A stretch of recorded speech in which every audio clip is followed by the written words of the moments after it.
Comment personnaliser la page de connexion de WordPress? C'est ce que nous allons voir dans cette vidéo. Bonjour, je m'appelle Marc. On va regarder tout de suite comment personnaliser la page de connexion de WordPress. Donc la page de connexion de WordPress, vous la connaissez tous, si vous avez WordPress forcément, c'est cette page ici. Donc c'est pas terrible, c'est tout gris, il est marqué, il y a le logo WordPress. Enfin, on peut personnaliser ça avec la charte graphique de notre site. C'est ce qu'on va faire ici, ça ne sert pas à grand chose, mais c'est beau. Donc on va s'atteler à faire ça, et puis on va regarder un petit peu comment on peut faire ça. Donc ici je suis connecté sur Chrome au niveau de WordPress, il n'y a rien de spécial, je suis déconnecté. Ça me permet de voir les transformations que je vais faire de l'autre côté, parce que quand on fait les transformations, on n'a pas le résultat, on a juste les paramètres, mais on ne voit pas le résultat. Donc de cette manière, on pourra voir les résultats au fur et à mesure. Donc de ce fait, je me suis connecté sur un autre navigateur, ici avec Firefox, au niveau de mon site web. Donc la première chose qu'il va falloir faire pour pouvoir personnaliser la page de connexion de WordPress, c'est se rendre au niveau des extensions. Quand on arrive au niveau des extensions, on va cliquer ici sur le bouton Ajouter et on va marquer ici Login. Et il va nous donner de toute façon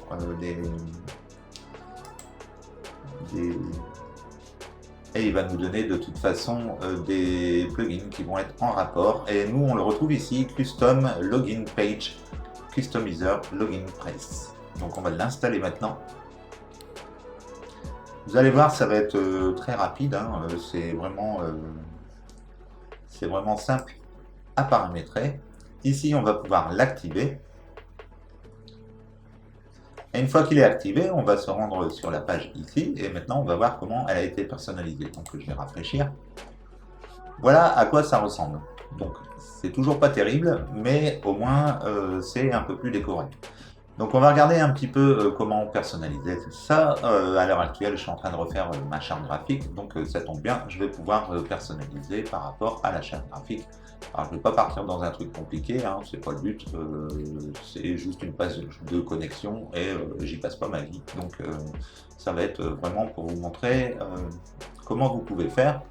Donc si vous faites des travaux pour des clients et tout ça, c'est toujours sympa de personnaliser par rapport au site internet que vous avez créé. Ça fait un petit plus et ça fait un peu plus professionnel. Donc n'hésitez pas à utiliser ce plugin pour personnaliser votre page de connexion WordPress. Donc on va revenir ici au niveau de Firefox et on va retrouver ici Login Press, personnalisation de la connexion WordPress. Donc on va ici pouvoir aller sur les paramètres. Alors au niveau des paramètres, il n'y aura pas grand chose à faire, c'est un plugin payant. Franchement, vous n'avez pas besoin de payer pour pouvoir le paramétrer, hein. Et ici, le but c'est juste de décorer la page. Donc ici, vous avez quelques paramètres de disponibles. Personnellement, j'y ai pas touché. Et ici, vous avez une mise à jour vers la version Pro qui est quand même super chère. J'ai pas trop compris le tarif par rapport au bénéfice qui est donné. Donc on va revenir ici au niveau de l'extension et on va aller ce coup-ci au niveau du paramétrage de la personnalisation du plugin. Donc je vais cliquer ici sur personnaliser. Alors ici je suis sur Blocksy, c'est avec ce thème là que j'ai refait mon site internet. Donc ici je suis sur Blocksy. J'ai fait une vidéo, si vous voulez savoir comment fonctionne ce thème WordPress qui est génial, vous pouvez retrouver la vidéo, je vous mettrai un lien dans les commentaires, enfin dans la barre de description. Et ici on va donc retrouver le plugin, alors qui va être ici, Login Press, je vais cliquer dessus et on va accéder aux différents paramétrages.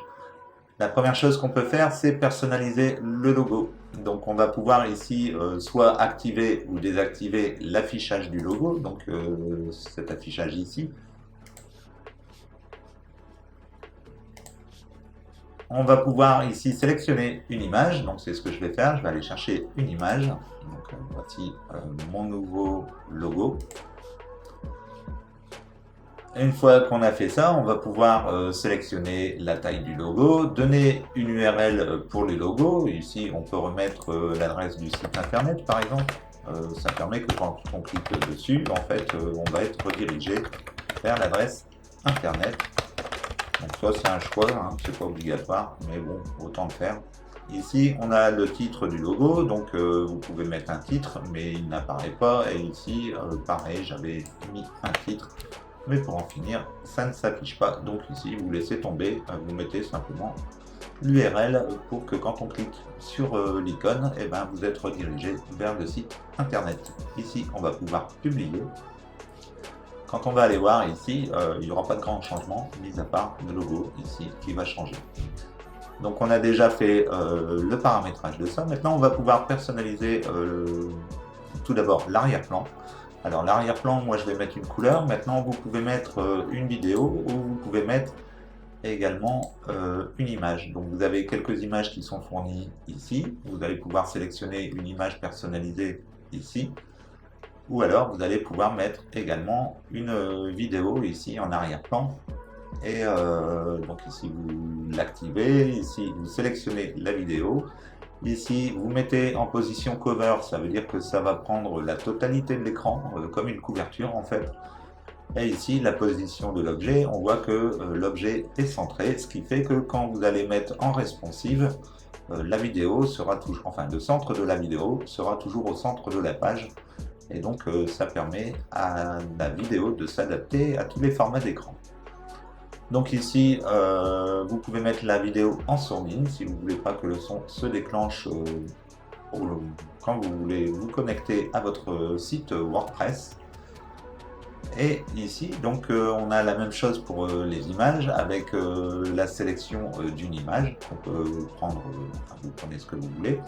No repeat, ça va être simplement le fait qu'il ne va pas falloir répéter cette image, c'est-à-dire que si vous mettez une image de 400 par 500 pixels sur votre écran qui fait 1920 par 1080, l'image fera toujours de 400 par 500 pixels. Donc ici, il n'y aura pas de répétition d'image, sinon en fait vous auriez l'image qui apparaîtrait et ensuite la même image qui réapparaîtrait à côté et comme ça, et ça remplirait un petit peu l'écran. Vous aurez plusieurs fois l'image qui va se répéter au niveau de l'écran. Donc ici il faut mettre en no repeat pour pas que ça se répète. Ici on va sélectionner la position centrée, encore une fois c'est pour le responsive, quand vous allez faire du responsive comme ça l'image est toujours centrée à l'intérieur de la fenêtre. Donc ici vous pouvez choisir après une autre position, mais mieux c'est de rester centré. Et ici en cover, ça veut dire que ça va prendre en fait comme une couverture, ça va prendre la totalité, enfin l'image va s'adapter à la taille de l'écran pour remplir la totalité de l'écran.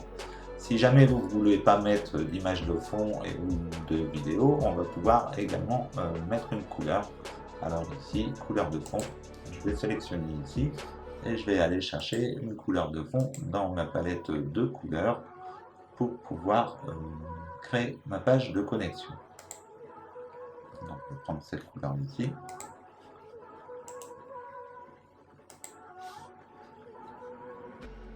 Une fois que je suis là, je me mets ici, je fais un CTRL V et je peux publier. Donc ici, on a fait le fond du formulaire. Donc on va retourner ici, on va rafraîchir la fenêtre.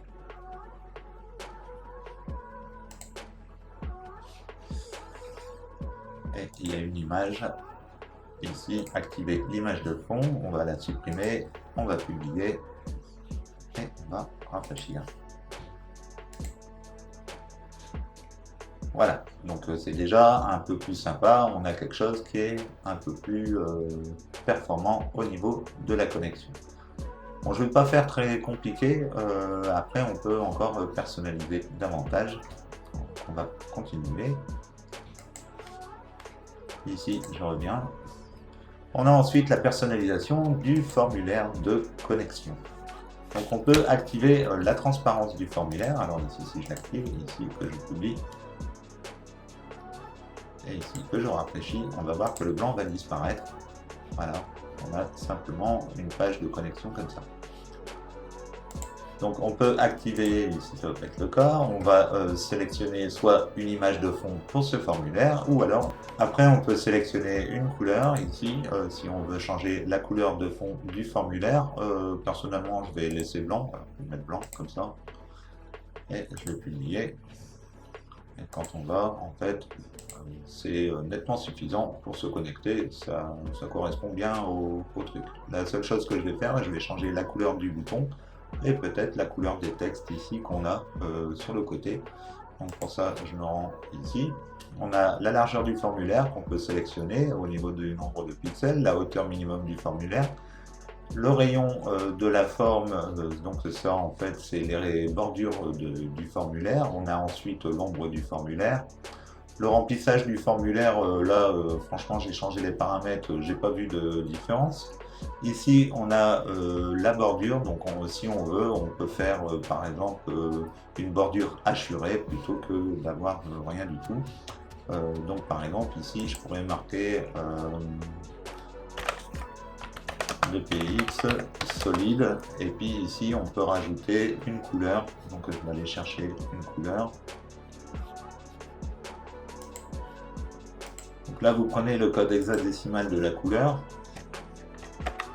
donc ça vous pouvez vous servir d'un logiciel de dessin pour retrouver le code couleur, et ici vous pouvez l'indiquer, voilà. Ici, on peut marquer publier et théoriquement, on devrait avoir une bordure rose au niveau du formulaire. Voilà. Donc ça, vous pouvez le personnaliser. Bon, j'avoue que c'était pas là que je voulais ma bordure rose, mais c'est pas grave, on va le supprimer. Ça vous montre un petit peu comment vous pouvez faire pour changer la couleur. Ensuite, on a le champ de saisie. Donc ici, le champ de saisie, c'est tout ce qui est formulaire ici, à l'intérieur. Ici, les champs de saisie. On va pouvoir changer la couleur de fond, la largeur des champs de saisie, etc. On a ensuite la couleur du label du champ de saisie. Donc ici, je vais pouvoir mettre, par exemple, la couleur que j'avais mise ici. Et on va mettre pareil pour se souvenir de moi, ici. Ici, je vais publier. Et donc, on va avoir les textes ici qui vont changer de couleur. Voilà, ici, donc on a un truc un peu plus sympa. Ensuite, on revient ici, donc je vais revenir en arrière. Et on va aller maintenant sur la page personnalisée, le formulaire d'oubli.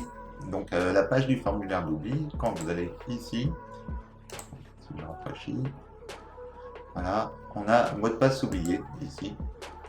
Donc on a cette page-là qu'on peut également personnaliser. Donc là je ne vais pas le faire, je vais laisser le même design.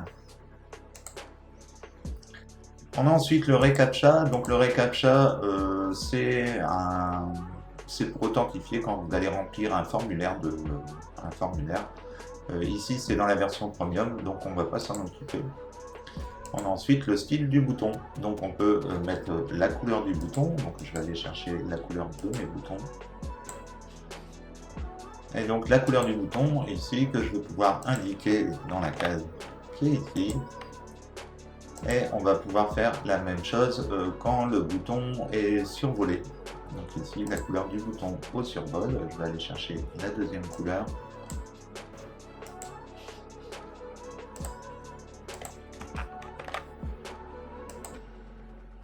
Et voilà, et ici, je peux publier. On va aller voir ce que ça donne. Donc je vais aller ici. Et on peut voir ici qu'on a un bouton rouge maintenant, donc comme ça on a aussi un effet de survol. Alors ici on ne le voit pas bien, je ne sais pas s'il a pris ma deuxième couleur en considération. Voilà, donc une fois que vous avez personnalisé votre page d'accueil, maintenant vous aurez un truc qui est quand même plus stylé que la page par défaut de WordPress. Donc ça sera tout pour cette vidéo. C'était vraiment un petit truc comme ça sympa, hein, mais rien de plus. Donc j'espère que cette vidéo vous aura plu. Si vous avez aimé, n'hésitez pas à liker, à commenter et à partager. Et en attendant, je vous dis à bientôt pour une prochaine vidéo. Ciao ciao.